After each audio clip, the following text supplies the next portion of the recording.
Hello, I'm back again. This is cast number 2 of the day. Still practicing this thing hard. Still very excited about it. And in this game we have PF1. I'm not sure what PF stands for. I know it's a clan tag, but I don't know what it stands for.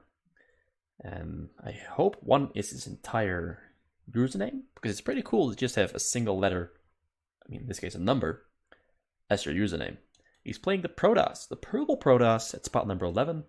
And we have MooPae. I'm not sure how you pronounce his name. Just call him Moo.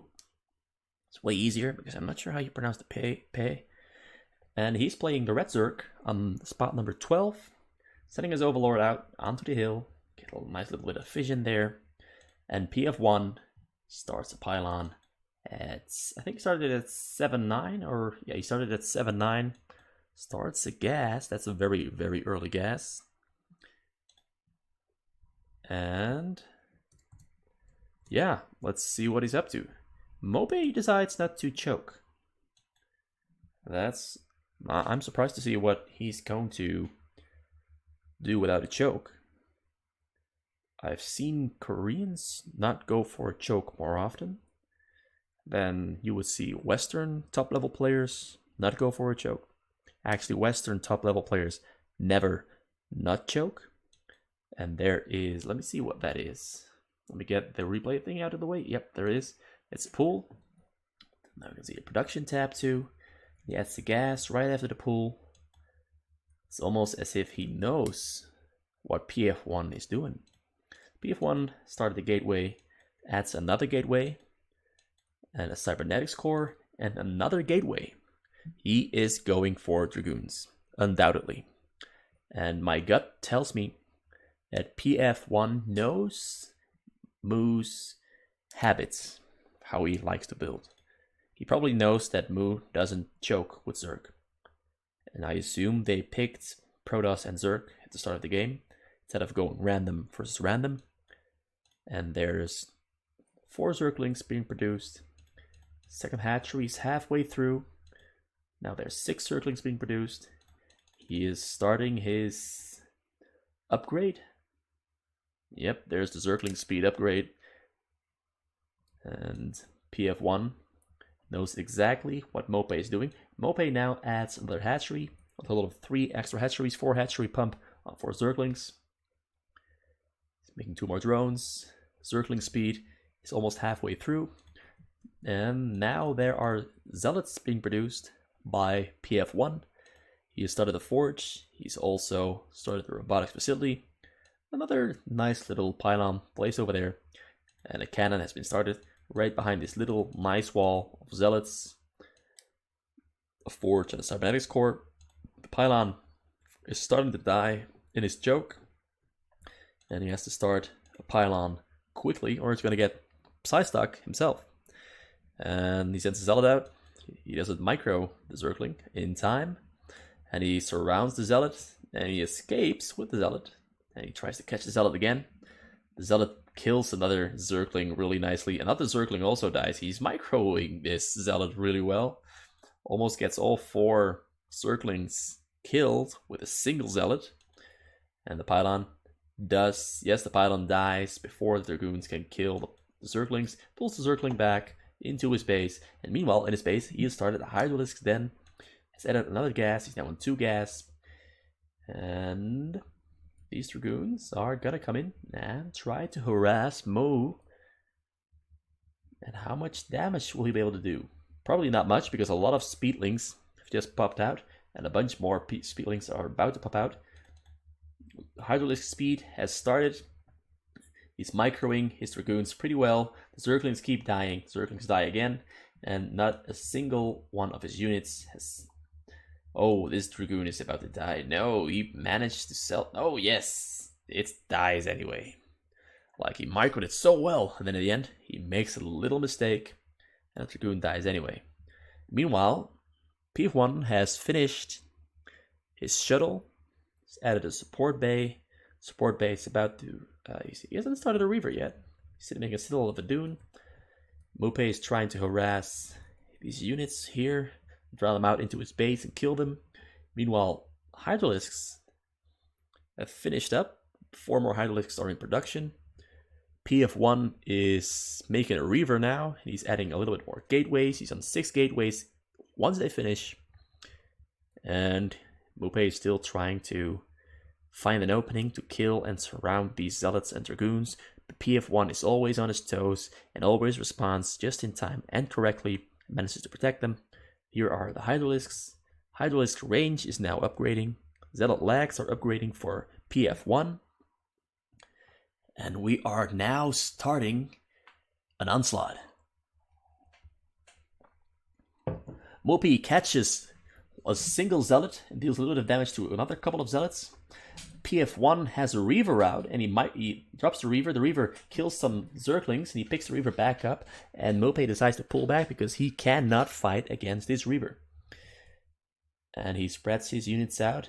No, he balls them back up again. PF1 isn't sure if he should go for the drop, or if he should keep that Reaver inside his base to defend against these Hydralisks. What will he do? He goes back to his main and he flies it out towards Moo's base, and Moo is unaware. He sees it. Will he respond in time? And 4 Hydralisks come out, and he sends his Hydralisk to intercept the shuttle, and PF1 turns his shuttle back, turns tail, flies it back over the hill. He runs to the hills, and he decides not to drop just yet. MooPae handling this very well. Actually, now would be a great time for PF1 to send that drop in, but MooPae anticipates that he might have been thinking this and sends some Hydralisks back into his base.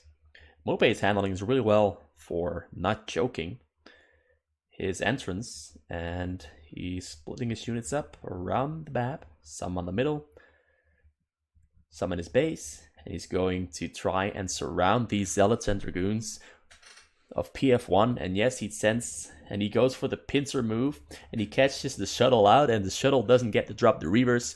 A lot of Hydralisks do die inside of MooPae's base, but now these units are coming in from the back, and there's a Dark Templar in there, and he's chipping away at the Hydralisk count, but all these Zealots and Dragoons are going to get cut out and going to die, and he micros it pretty well, but he doesn't move his Overlord in to save his Hydralisk and get some detection on the Dark Templar. The Dark Templar is put on hold, just standing there inside the choke, and MooPae sends an Overlord over, and PF1 pulls back the Dark Templar, doesn't want to lose it. Really well done by MooPae and PF1, respectively, and more Dark Templars are dropped inside MooPae's base, but MooPae has, well, he doesn't have vision. Yes, he gets vision of these Dark Templars, and these Dark Templars are going to die. One gets pulled to safety, and it gets blocked in by Hydralisks, and he gets vision of the Dark Templar, and Dark Templar dies regardless of his efforts to save it. And now he has Storm upgrading. There's a single Templar out inside his base. He's going to pick them up. There's 2 Templars now, and he's planning on picking them up with a shuttle. But can he afford to pick them up? Because MooPae is now sending his units out to attack PF1. PF1 has 3 Dark Templars out at his choke. No, he decides to pull back. His Overlord is still dragging behind, and he has to wait for the Overlord, but another Overlord is coming in. And these Dark Templars are going to kill a lot of Hydralisks before MooPae gets his detection in, and he can't snipe the shuttle. Oh, this is quite painful for MooPae. He loses a lot of Hydralisks, and PF1 barely loses anything. Doesn't even lose his Templars, but he might have to switch shuttle for the next drop. No, he doesn't decide to switch shuttle. This is a quite risky move. I advise him to switch over to that shuttle, because that one still has full HP. He sends the distraction shuttle in, and the Hydralisks try to snipe the distraction shuttle, but the distraction shuttle is pulled back because he doesn't want to lose it just yet. Again, a lot of units inside PF1 choke, and a lot of Hydralisks standing inside MooPae's base, ready to snipe any of these shuttles and defend against this little mass that PF1 is now sending into MooPae's base. MooPae has almost half of PF1's supply, but that's Zerg. You play it on low supply, and Protoss is played on pretty high supply, and he sends his units in. There's a Templar in there. No, there's a Reaver. He snipes it. And as I said, one mistake on a low HP shuttle and you lose the units inside it. He should have listened to my advice, but of course he can't listen to my advice, but he lost the shuttle, and now a lot of Hydralisks are dying to Zealots. because he failed to micro his Hydralisk properly, and the Dark Templars also did a lot of damage, but now he has enough Hydralisks out to go in and attack. He goes for the counterattack, micros a couple of Hydralisks back, but these Zealots are doing work and killing a lot of his Hydralisks, but there's simply too many Hydralisks for these Zealots to really make a difference. But he did eat up about maybe 12 or 20 supply of MooPae's Hydralisks, and now MooPae is forced to produce another entire batch of Hydralisks and some Overlords too, but he's not making Overlords just yet. Instead, he's making an Overlord speed, so he can move his Overlords around for detection against the Dark Templars. And in the meantime, PF1 is expanding on his base. He's got, let me count those, 7 and 5. And there's another one. He's got almost 13 gateways finished and producing Zealots. And there's a shuttle with Reavers in it, and a bunch of Zealots with which he's planning to attack MooPae's base again. A nice bit of Overlords spread out around MooPae's base for detection. There are no Dragoons out for PF1. PF1 constructing more Zealots, more Templars. He's got 6 Templars inside his base now, ready to join his mass. He sends in his mass. The Reaver is still in the back. He doesn't drop the Reavers yet. He is getting surrounded. He drops the Reaver, but the Reaver immediately gets focused down. MooPae pulls back his Hydralisk, and the Reaver doesn't get picked up. The Reaver is doing work, and the Zealots are killing a lot of Hydralisks, and the Reaver is picked up, brought back to safety, gets another shut off, gets picked up, gets another shut off, and it dies inside the shuttle as the shuttle dies with it. And MooPae successfully fought off that attack with a nice surround from his Hydralisk, and is now going for the counterattack, but PF1 has 10 or so Templars, all with energy ready to storm. He dodges the first storm, dodges the second storm, he fails to dodge the third storm and loses 3 Hydralisks, and another storm comes out. That's a lot of storms, and another storm, he loses almost all of his Hydralisks, and these Zealots are coming in to clean up the low HP Hydralisks that got low HP by the Templars. He's now upgrading them into Archons, and another wave of Hydralisks coming in, as he has 8 hatcheries producing Hydralisks and 7 in, and he's killing and slowly pushing in, but there's a drop coming in inside MooPae's base, and PF1 has killed a bunch of MooPae's drones, I assume. I should have clicked on the Reaver to see how many he killed, but his supply suddenly shut down by quite a bit and his income has slowed down. That was a really good and quick move by PF1. MooPae should have had some Hydralisks there to defend against it, be a little bit more patient, but he had to attack, and while his attack did a lot of damage, he should have stayed inside his base, because now he's gonna fight an uphill battle with very small supply count against an enemy that basically has the ability and the base to keep pumping out mass amount of units and drop non-stop and keep attacking frontally. Oh, this is gonna be really difficult for MooPae to come back into, because he has so little going on inside his base now to successfully be on par with PF1. PF1 sending the Zealots in again, and the shuttle dies. So much mismanagement of shuttle this game. That's basically been saving MooPae's hide for this game, and PF1 decides to pull back his Zealots back into his own base. No, out of the choke, into the middle, not back to his own base. Is he going to try a surround on these Hydralisks? Yes, he's going to try a surround these Hydralisks. There's a pincer move going on, but there's a lot of Hydralisks, but there's way more Zealots with no upgrades, just weapon upgrade, and the Zealots get cut out in the middle. He cannot micro this. He goes for the Templars, he shoots the Templar down, but still gets the storms off, and he saves the Templars by turning them into an Archon. A Reaver is rolling in, Reaver is killing some. All these Zealots are killing a lot of Hydralisks, and the Hydralisks have to... The Hydralisk count is basically decimated. There are only a couple Hydralisks left and a couple of Zealots left, and the Reaver hits a couple of Hydralisks. More Hydralisks die, and the Zealots also now dying. The Hydralisks come out on top, but more Hydralisks dying to the Reaver shots, and the Reaver eventually does die, but this Dark Archon killed about 4, and there's 4 Hydralisks left. There's more Hydralisks being produced inside MooPae's base, but MooPae, I think he misclicked and failed to send them into PF1's base. He's deciding to ball hop and group up his units inside his base. Another drop is flying around. MooPae sees it coming in. MooPae responds to it and he target focuses. No, he target focuses, but PF1 tries to micro it. PF1 gets a storm off and kills 3 Hydralisks. And that's a very job well done on defending his minerals. He now has 2,000 minerals, which means he can start building his base, adding hatcheries, producing more Hydralisks again. Get a safety buffer. Oh wait, no, what's this? A drop is coming in. MooPae does not respond, does not pull his drones away. On all his drones are going to die to the storm. More drones die to the storm. That's 28 drones dead to storms, and another storm goes down, killing even more drones.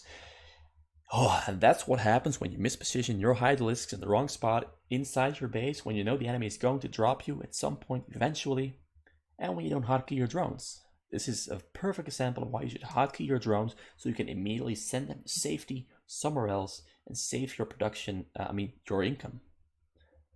So now it's going to be borderline impossible for MooPae to defend against this, but there's a couple lurkers inside MooPae's choke, and unfortunately, PF1 does not have an observer.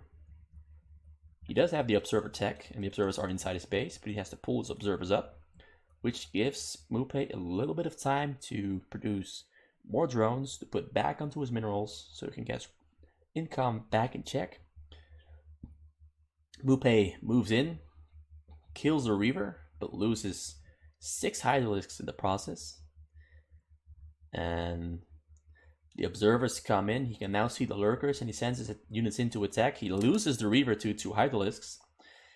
And he pulls up his observers, sends his zealots in, but the zealots take a lot of lurker damage, and these lurkers have done enough damage for MooPae to survive this attack, but the drop comes in and the drop gets out. There's 4 Reavers there, and the 4 Reavers kill all of the drones of MooPae, and MooPae is back to being pretty damn broke again. He's only at 400 minerals. He just pumped out a lot of Zerglings, so he can only make about 8. Oh, how many drones? 8 drones.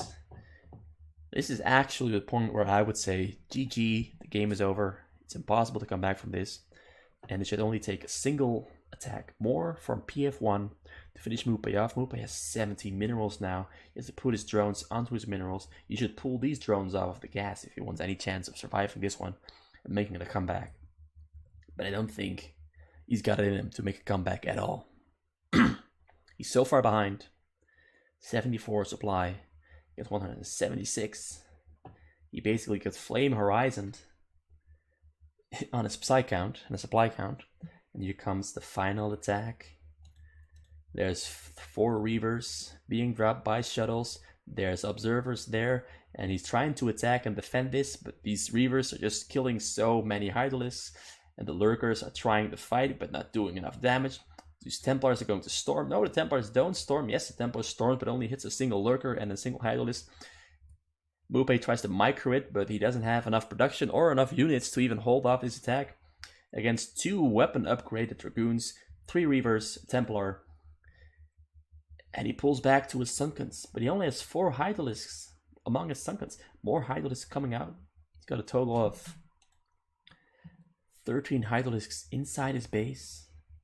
PF1 moves to the side, attacks, storms Hydralisk. Hydralisk got lowered. Some Hydralisks die. Reavers kill 3 Reavers kill a single Hydralisk, and these Dragoons. Oh, MooPae taps out because look what happened. 6 Reavers dropped on top of his main. Loses his main. Loses his drones again, almost, and he's forced to tap out.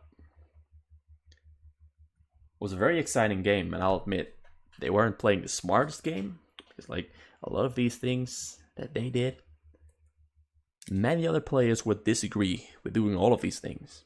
They would go for other options.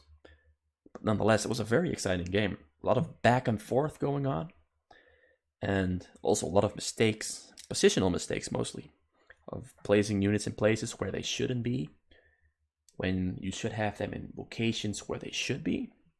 Because you know that the enemy at some points will try specific stuff, specific moves, and you should keep that in the back of your mind instead of trying to just be aggressive and attack and not account for the options the opponent is doing, which is more or less what MooPae was doing this game. He was being very aggressive while ignoring the options the enemy had on doing damage against him. And ultimately, PF1 just stuck to his game plan, and MooPae got destroyed. Albeit pretty slowly and methodically.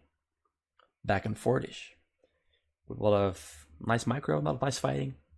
But in the end, defeat.